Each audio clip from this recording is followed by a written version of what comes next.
Aș vrea mult să pot cumva să dau pentru mama mea, doar măcar pe jumătate din zilele toate ce le-a pierdut la rând, să vadă că bine ajung în tinerețea și-a pierdut până m-a crescut. Știu, tată, destul de bine câte ai tras pentru mine ca să mă crești fericit, cu ani te-ai plătit.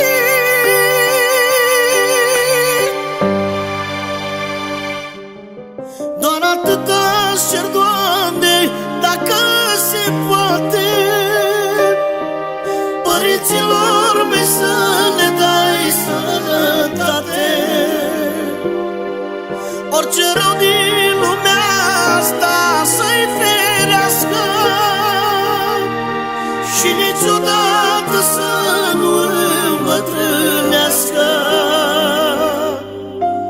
Eu nu sunt ca alți copii să nu-mi ajut părinții, Doamne, că-L super pe Dumnezeu să-ți lași părinții la greu, Doamne. Pe mama și tatăl meu o să îi ajut mereu, măi, Doamne.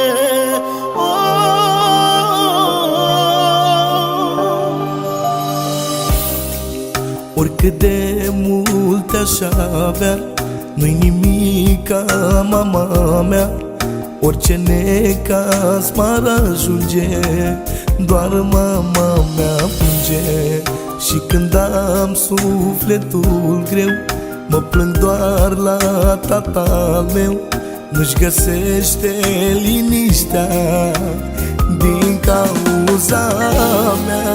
Toată viața sunt dator eu să fiu sprijinul lor, că din tot ce au avut frumos m-au crescut.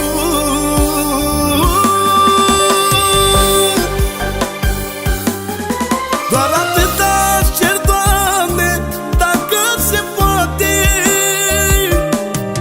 părinților mei să le dai sănătate. Orice rău din lumea asta să-i ferească și niciodată să nu îmbătrânească. Eu nu sunt ca alți copii să nu-mi ajut părinții, Doamne, că-L super pe Dumnezeu să-ți lași părinții la greu, Doamne.